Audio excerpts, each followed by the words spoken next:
Frères et sœurs, nous bénissons le Seigneur pour la grâce qu'il nous accorde encore de pouvoir venir te rencontrer en ce début de week-end. Le Seigneur a été merveilleux pour toi pendant tout ce week-end. Il t'a protégé, il a veillé sur toi. Et aujourd'hui, nous parlons toujours de comment aucune arme forgée contre toi ne pourra prospérer parce que tu es chrétien.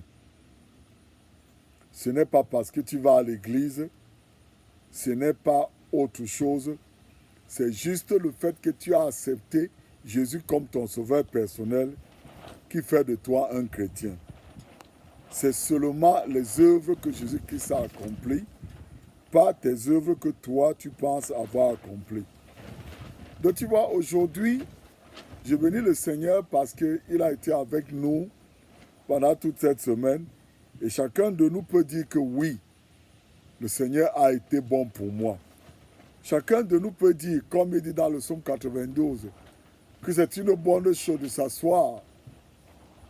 Dans ma version, je dis que de m'asseoir le soir à l'angle de ma table et de contempler ce que le Seigneur a fait pour moi toute la journée. Frère et sœur, tu peux aussi t'asseoir maintenant et contempler que de lundi jusqu'à vendredi, le Seigneur a été fidèle avec toi. Il t'a protégé, il a veillé sur toi. Malgré cette pandémie qui est dehors, ça n'a pas touché quelqu'un de ta famille, tout simplement parce que chaque matin, quand quelqu'un sort de ta maison, tu lui dis, je te couvre avec le sang de Jésus. Seulement cette parole. Tu sais, frères et sœurs, lorsque les enfants d'Israël étaient en Égypte, ils ont mis le sang de l'agneau devant les portes. Ils étaient dans les maisons. L'esprit de la mort voyait le sang et il passait. Eux, ils ne voyaient pas le sang parce qu'ils étaient dans la maison. Mais aujourd'hui, toi et moi, nous avons le sang de Jésus qui est l'agneau de Dieu, qui fait que quand nous appliquons le sang de Jésus quelque part, cela prouve que nous sommes en Jésus, nous sommes dans l'arc. Donc même si l'inondation provoquée par les hommes ou pas provoquée par une pluie diluvienne se passe autour de nous, ça ne va pas nous toucher, ça ne va pas perturber notre vie. Pourquoi? Parce que nous sommes dans l'arc. Je dis toutes ces choses parce que, frères et sœurs, il est très important que tu saches que quand tu es chrétien, ce n'est pas la religion. C'est une communion entre ton sauveur et toi, qui a eu pitié de toi, qui est venu dans ce monde sans péché et qui a pris sur lui toutes les conséquences de tes péchés. Et il a fait que tu puisses devenir juste devant Dieu. Pourquoi? Parce que, tu sais bien, l'apôtre de Dieu dit que à cause du péché d'Adam, nous tous nous avons été privés de la gloire de Dieu. Parce que Adam, notre grand-père, a vendu toute sa famille, au diable. Ce qui m'amène à arriver à ce point où je te dis que c'est vrai, ta famille peut être maudite, mais toi, tu peux prendre la décision aujourd'hui que non, à partir d'aujourd'hui, je suis chrétien. La malédiction de ma famille ne doit pas me suivre. Parce que si mon père a fait des erreurs, je ne peux pas faire les mêmes erreurs que mon père. Si ma mère a fait des mauvais choix, je ne vais pas aller faire des mauvais choix que ma mère. Je choisis le choix de Jésus. Et quand tu dis ça, la parole de Dieu dit que les péchés de tes parents ne peuvent pas t'être imputés. Parce que toi, tu as choisi Jésus-Christ. Tu es devenu juste devant Dieu. Donc aujourd'hui, je vais encore te lire quelque chose dans la parole de Dieu, dans le psaume 103. Je vais utiliser la version Martin. Il dit, mon âme bénit l'Éternel, et que tout ce qui est dedans de moi bénisse le nom de sa sainteté. Mon âme bénit l'Éternel, et n'oublie pas un de ses bienfaits, celui qui te pardonne toutes tes iniquités, qui guérit toutes tes infirmités, qui garantit ta vie de la fausse, qui te couronne de gratuité et de compassion, qui rassasie ta bouche de bien. Ta jeunesse est renouvelée comme celle de l'aigle. L'Éternel fait justice et droit à tous ceux à qui l'on a fait tort. L'Éternel fait justice et droit à tous ceux à qui on a fait tort. On m'avait fait tort. Dans beaucoup de choses dans ma vie, on m'a fait tort. Mais le Seigneur m'a délivré. Le Seigneur a tourné les endroits où les gens m'avaient fait tort pour me donner la victoire. Pourquoi? Parce que je n'ai jamais combattu. Je me suis soutenu sur cette parole du verset 6 où il dit qu'il fait justice et droit à tous ceux à qui on a fait tort. Donc, frères et sœurs, la parole de Dieu dit ici que Dieu pardonne toutes tes iniquités. Et c'est lui qui te délivre de toutes choses. C'est lui qui te protège. Il a dit ici que qui pardonne toutes tes iniquités, qui guérit toutes tes infirmités. Jésus est venu dans ce monde pour porter nos maladies. Peut-être que la pandémie t'a attrapé. La première des choses que tu dois rappeler à ces symptômes dans ton corps, tu dois lui dire que tu sais quoi? La seule chose qui peut te permettre de me toucher ou de m'affecter, c'est le péché. Or, tous mes péchés ont été pardonnés. Jésus a pris tous mes péchés. Jésus a pris l'aiguillon de la mort pour moi. Donc, toi, cette maladie, toi, cette pandémie, tu ne peux pas me nuire, ni nuire ma famille, ni nuire ma vie, parce que nous sommes couverts par le sang de Jésus. Je vais beaucoup plus élaborer dans ça en te lisant Ésaïe 53. Dans Ésaïe 53, au verset 4, pour te justifier que Jésus a porté tous tes péchés et Jésus a payé pour toi. Il dit, Ésaïe 53, cependant, verset 4, ce sont nos souffrances qu'il a portées, c'est de nos douleurs qu'il s'est chargé et nous l'avons considéré comme puni.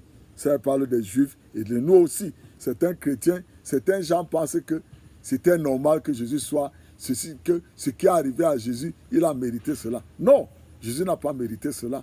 Il a pris ça pour toi et moi. Et il continue à dire, frappé et humilié, verset 5, Ésaïe 53, verset 5. Mais il a été blessé par nos péchés, brisé pour nos iniquités. Le châtiment qui nous donne la paix est tombé sur lui. Et c'est par ses meurtrissures que nous sommes guéris. Le châtiment qui devait tomber sur toi à cause du fait que tu es de la famille d'Adam. Si tu acceptes Jésus-Christ comme ton sauveur personnel, ce châtiment-là que Jésus a pris 2000 ans aujourd'hui, tout de suite, toi tu entres dans les bénéfices de ce châtiment. Voilà pourquoi le psaume 103 dans lequel je viens de lire avec toi, il dit que n'oublie pas tous ces bénéfices. Les bénéfices d'être chrétien, c'est que le premier bénéfice, c'est que tous tes péchés sont pardonnés. Tu es sauvé. Mais tu n'es pas sauvé seulement pour aller au ciel. Tu es sauvé pour vivre la bonne vie dans ce monde. Voilà pourquoi il dit qu'il remplit ta bouche de bonnes choses afin que ta jeunesse soit renouvelée comme la jeunesse de l'aigle. Frères et sœurs, tu serais pauvre ou alors tu souffres parce que tu es ignorant de ton identité. Mais la parole de Dieu dit quelque chose de très important. C'est que Jésus est devenu pauvre afin que toi tu sois riche. Cherchez dans ta Bible. Regarde les bénédictions du juste. Parce que dans 2 Corinthiens 5, j'aime toujours apporter ça dans mes messages. 2 Corinthiens 5, à partir du verset 17 jusqu'au verset 21. C'est ton identité en tant que chrétien, où il dit que tu es une nouvelle créature.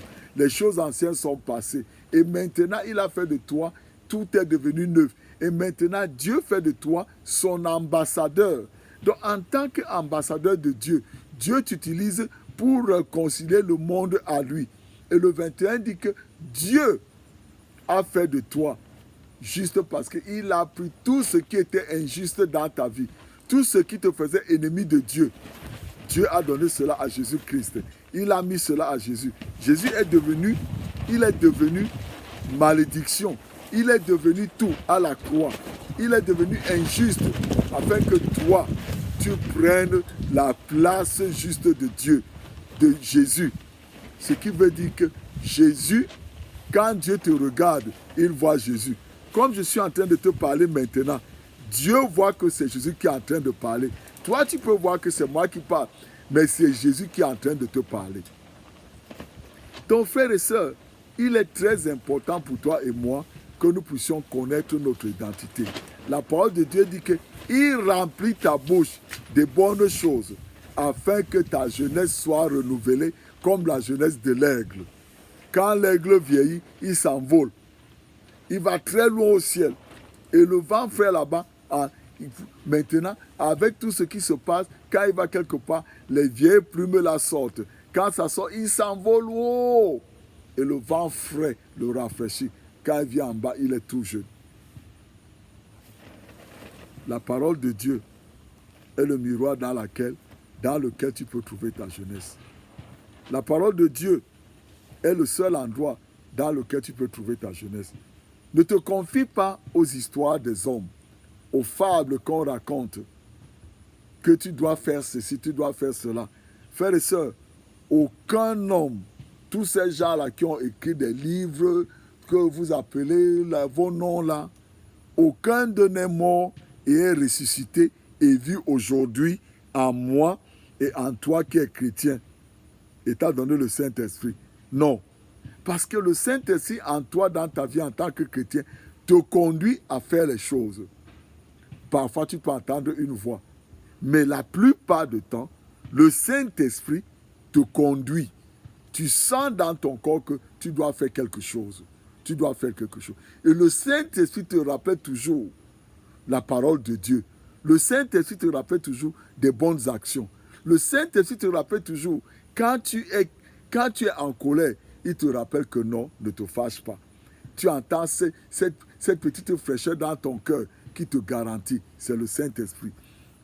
Donc, Dieu nous a donné le Saint-Esprit afin que toi et moi, chrétiens, nous puissions vivre la vie de Dieu dans ce monde. Parce qu'en tant qu'ambassadeur de Dieu dans ce monde, Dieu ne veut pas que tu tombes dans les mains des mauvaises choses. Dieu ne veut pas que tu fasses des mauvaises décisions. Voilà pourquoi à chaque décision, tu dois t'arrêter, tu dis Seigneur, voilà ce que j'ai envie de faire. Qu'est-ce que tu parles de soi? Conduis-moi selon ta parole afin que ce que je vais faire prospère. Si tu n'as pas de paix dans ton cœur, c'est parce que Dieu ne veut pas que tu le fasses. Quand il y a une décision où on te demande de signer tout de suite, tu dis non, je ne peux pas signer tout de suite. Je vais d'abord prier. Ne fais jamais les choses sous pression. Les choses que tu fais sous pression, tu vas toujours mal les faire. Le chrétien prend son temps parce que Dieu est avec toi. Et comme Dieu est avec toi, il combat pour toi et il fait des choses pour toi. Dans cette pandémie, j'ai demandé aux frères et sœurs de lire le psaume 91 chaque matin et chaque soir si possible. Et de prendre la communion autant de fois que tu veux. Parce que Jean 6, il a dit que celui qui mange sa chair et boit son... Si tu lis Jean 6, j'aime beaucoup t'envoyer dans la Bible, que tu lises ta Bible. Parce que quand tu vas voir tout cela, toi tu vas dire que non, le frère Sam n'a pas été lire ça lui-même là-bas. Non, moi-même j'ai lu et je crois. Et je crois. Et ceci va te donner la victoire dans tous les domaines de ta vie quand tu lis la Bible. Mon devoir en tant que chrétien, en tant que serviteur de Dieu, en tant que fils de Dieu, à celui qui travaille dans le champ de son Père, mon devoir est de te faire retourner à la source pour aller lire la parole de Dieu qui t'a sauvé. La parole de Dieu qui t'a sauvé. Voilà pourquoi il sera difficile. Parfois, peut-être un jour, je vais parfois mettre les versets sur mon écran. Mais je veux que tu lises ta Bible. Voilà pourquoi je prends le temps d'enregistrer ces émissions sur Facebook et les mettre sur YouTube. Comme ça, quand tu n'as pas pu recevoir ça sur Facebook ou sur ma page In Christ, en Christ, tu vas sur YouTube, tu reprends le message et tu prends ta Bible et tu lis et tu pries encore. Et la victoire est pour toi et pour ta famille. Frères et sœurs, la parole de Dieu est bénéfique, a un bénéfice de très grand envergure pour les enfants de Dieu. Il y a beaucoup d'hommes de Dieu qui, quand ils se réveillent le matin, seulement parce qu'ils lisent la parole de Dieu, ils sont éclairés.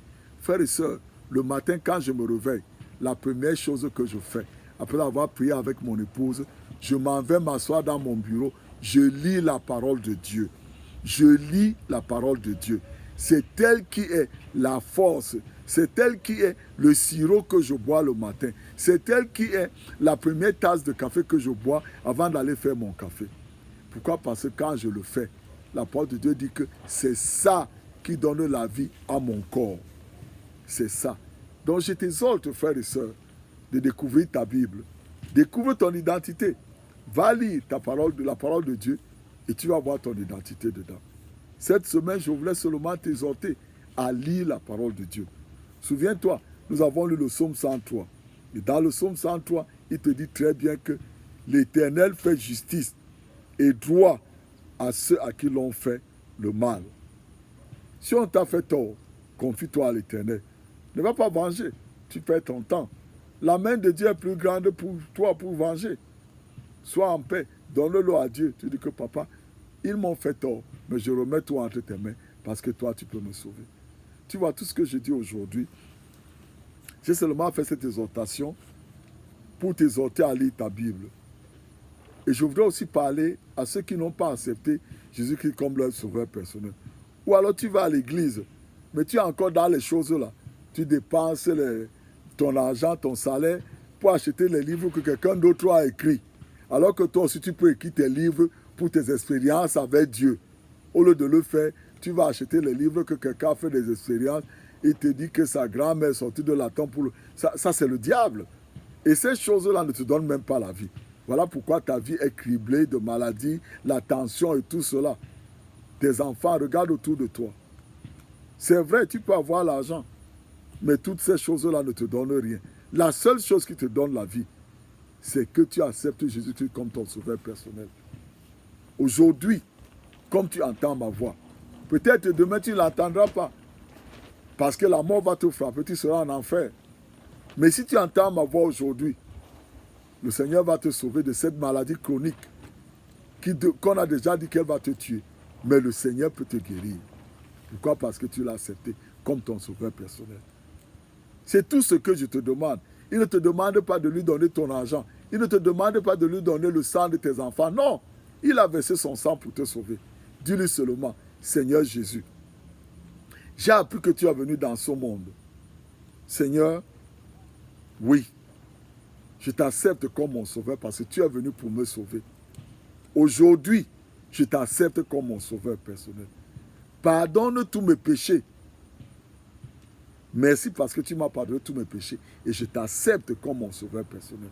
Comme je t'ai accepté comme mon sauveur personnel, Seigneur, aujourd'hui, comme le Père t'a ressuscité d'entre les morts en te glorifiant, moi aussi, dans mes péchés, comme je t'ai accepté, je suis mort au péché et j'ai été enterré dans la tombe avec toi.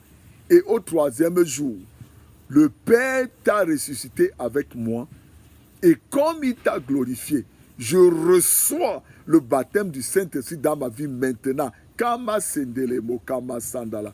Mendala masondolo komola ba sendele mo koloba sandala. Mendele ba sondolo molo ma sendele ba kandala. Mele ba sandala. Merci Seigneur. Ce que je viens de faire, c'est le parler en langue. Tu vois, tu peux peut-être avoir essayé d'autres paroles qui vont sortir parce que tu ne vas pas aussi parler la manière que je parle. Toi, tu vas parler d'une autre manière. C'est Dieu en moi qui est en train de parler à Dieu. Chaque fois que je dis au Seigneur que je le remercie parce qu'il a glorifié Jésus-Christ en le ressuscitant d'entre les morts en même temps avec moi, tout de suite, le Saint-Esprit descend. Le Saint-Esprit en moi commence à parler. Pourquoi? Parce que ça montre effectivement que Dieu m'a sauvé. Donc tu vois, ce n'est pas une autre chose, c'est écrit dans la Bible. Tu peux aller en YouTube, tu vas voir des enseignements sur le parler en langue, le Saint-Esprit et tout cela. Mais ce que je te dis aujourd'hui, frères et sœurs, maintenant que tu as accepté Jésus comme ton sauveur personnel, maintenant que ta bouche a parlé une autre langue, tu es chrétien. Même si ça n'a pas parlé, continue à écouter, continue à méditer, continue à le remercier parce qu'il a glorifié Jésus avec toi en le ressuscitant d'entre les morts. Et tu vas parler en langue. Occupe-toi seulement de parler en langue. Et tu vas voir ce qui va se passer. Parce que plus tu parles en langue, toi qui parles en langue avant, maintenant, Jésus t'a pardonné tes péchés. Sache-le, parle en langue et la guérison va se manifester dans ta vie. Maintenant, qu'avant de clôturer notre service de cet après-midi, de ce vendredi, nous allons prendre la communion, la Sainte Seine. J'ai toujours l'habitude de dire, je t'ai donné, chaque vendredi, je te donne la plénitude de l'évangile. Je te donne tout ce que Jésus-Christ est venu faire pour toi et les résultats et les bénéfices. Les bénéfices de cela, c'est que quand il t'a sauvé, il te remplit du Saint-Esprit. Et l'autre bénéfice, c'est que tu as le droit de participer à la communion, qui est la Sainte Seine, dans ta maison, à l'église, partout où tu vas. Tu peux voyager avec les portables ici, là. Dans ma maison, tous mes enfants, chacun dans sa voiture, a des communions. Parfois, il leur arrive d'être dans l'embouteillage, il sent qu'il doit prendre la communion. Il prend seulement, ainsi de suite. Moi-même, c'est la même chose. Partout où je m'en vais, j'ai ces choses-là. Donc voilà. Donc, ne laisse pas la doctrine des hommes vouloir faire de toi un client pour que tu puisses d'abord les appeler pour venir poindre, faire des choses sur toi avant de prendre la communion. Tu as accepté Jésus comme ton sauveur personnel. Tu es chrétien, donc tu prends la communion. Dans les Actes des Apôtres, à aucun endroit on a écrit là que le nombre se multipliait et quand ils allaient de maison en maison, les gens ils allaient d'abord les enseigner avant de prendre la communion. Ce n'est pas écrit dans la Bible. Frère, ne te laisse pas duper de quelque chose que Jésus a fait pour toi. Donc voilà, tu vas là lui dire ceci. Dans Jean 6, la communion que je fais, je la base dans Jean 6. Parce que même au temps de l'apôtre Paul, il a dit que chaque fois que vous le faites, faites-le en mémoire de moi. Et il a dit, examinez si Jésus est capable de porter vos maladies. Si Jésus est capable, c'est ce qu'il dit. Il dit examine. Il n'a pas dit examine-toi. Frère et soeur, quand tu t'examines, tu vas toujours voir le mal. Tu t'examines par rapport à Jésus. Que oui, le Seigneur Jésus a porté mes maladies, toute maladie, toute infirmité, toute chose qui m'empêche de vivre la vie que Jésus-Christ a payée pour moi. Il a porté cela sur son corps. Et par ses meurtrissures, j'ai été guéri. Merci Seigneur.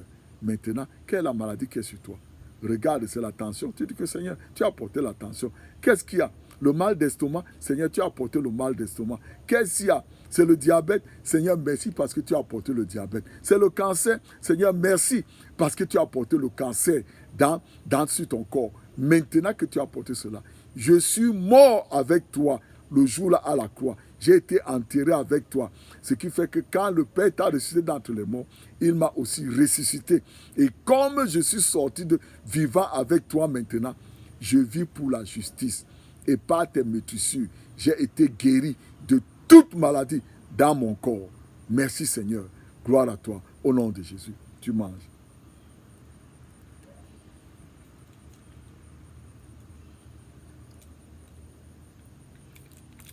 Merci Seigneur. Maintenant, voici la coupe. Le Seigneur a dit que c'est la coupe de son sang qui ratifie une nouvelle alliance pour nous. L'alliance qui fait de nous les enfants de Dieu. Parce qu'il dit que la vie de la chair est dans le sang. Tu dis donc, Seigneur, je te remercie parce que je viens de manger ta chair. Maintenant, voici la coupe de ton sang. Ton sang que tu as versé pour le pardon de mes péchés. Et par ce sang, tu m'as fait juste éternellement. Et comme je bois ce sang aujourd'hui, j'active ma bénédiction du juste dans ma vie, qui est la prospérité, la bonne santé, la plénitude de la communion du Saint-Esprit tous les jours de ma vie, jusqu'à ce que tu reviennes.